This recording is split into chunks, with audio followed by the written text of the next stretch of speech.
Hello everyone, my name is AZZATRU, how are you, and welcome to another Star Wars Battlefront 2 video of mine, and in this video I am going to be talking about the AT-TE. The AT-TE is coming to Battlefront 2 in November, and I thought it would be a good time to talk about what we know currently about the vehicle in Battlefront 2, what I think we could see in terms of mechanics, will it be a multi-person vehicle, and much more.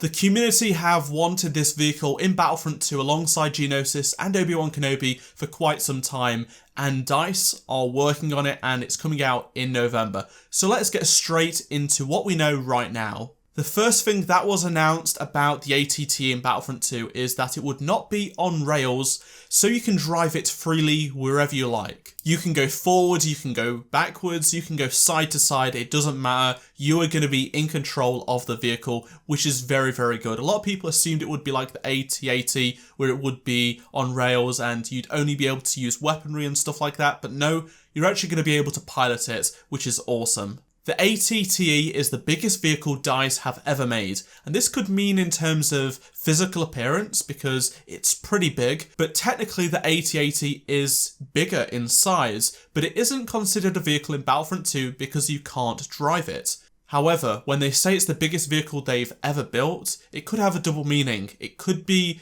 the biggest they've built in terms of depth and ambition, which I'm sure it is, to be honest, because it may have multiple roles, it may have lots of new abilities, we just don't know yet. As for maps it will be available on to use, it's only going to be Geonosis, the new planet we shall see in Star Wars Battlefront 2 in November. This is because it's probably going to be too big for other maps, especially on feed. You'd just not be able to drive it anywhere. Even on Kashyyyk it would potentially be a push to have in certain areas, it just would get everywhere and be too big for the gameplay. And in November, we are going to be getting a community transmission detailing the AT-TE and the new Clone Wars vehicles. This will be coming probably towards the start of November as the update is slated for the end of November. So in the artillery class, there is only vehicles that are on rails so far. We have the AT-AT, the U-Wing, the LA-AT and the MTT. The MTT is the only equivalent against the ATT for the CIS. Except we probably won't see an MTT on Geonosis. It's on rails and has limited range of firepower. You literally can only go like 90 degrees, it's very limited, and you also don't get any star cards for these vehicles. You can't expand upon what you do when you use them and get XP and such. However, the armour class houses the ATST, the ATRT and the AAT.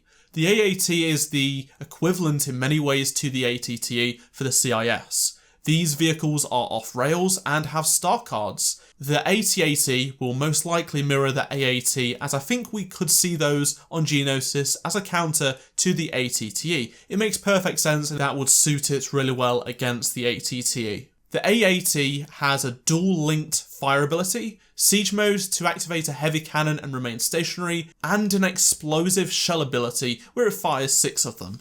The AT-TE, however, has 1 mass driver cannon turret on top and 6 laser cannon turrets, 4 at the front, 2 at the back. So let's talk about gameplay. How will this work in the game? I'd say there are 2 possible outcomes, with a few changes of course, you will have a few others, but the 2 main ones are as follows.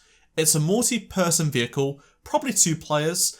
One will be the driver and has primary weapons in the form of 4 front cannons, a repair ability and maybe a scanner, just like other vehicles in the game. And then the second player will likely just have the cannon, which will turn 360 degrees, but have no abilities. But then again, they may surprise us and throw in some abilities in there, we just don't know. This would work well seeing as we are getting a brand new squad system where you can spawn on other players alive in your squad. Dennis has also said recently he'd love to make the LAATs off-rail in the future, which makes me assume it is going to be potentially a 2-player vehicle. The other possible outcome is that it's a single-seater ATT where you have the primary weapon fire of the cannons, a repair ability, a scanner, and a siege mode-like ability that is basically the AAT, where the mass driver cannon turret on top can be used in exchange for lack of mobility. However, this does not seem that intuitive in theory and pretty lackluster. I think people would be very mad at this decision and it just wouldn't really work in terms of gameplay. You'd have to be managing 2 different roles at once and that would not be fun, and it would make the turret sort of really pointless, because unless it's really powerful, having to keep switch between roles and you have to sit down and stop moving in order to fire that, it's just not right. For reference, Battlefront 2 2005 had 3 seats: a pilot who had front cannons and rockets, a person on the turret, and the rear cannons were more of a machine gun-like feature for the rear pilot. These were specifically made for taking out infantry. I don't think we'll see that, but we could, if they did surprise us, see a third person that could man the rear cannons, and that would be very cool. I would love to see that. I just don't think we will. I'm playing it down just a little bit to keep expectations just a little bit lower than what some people want them to be.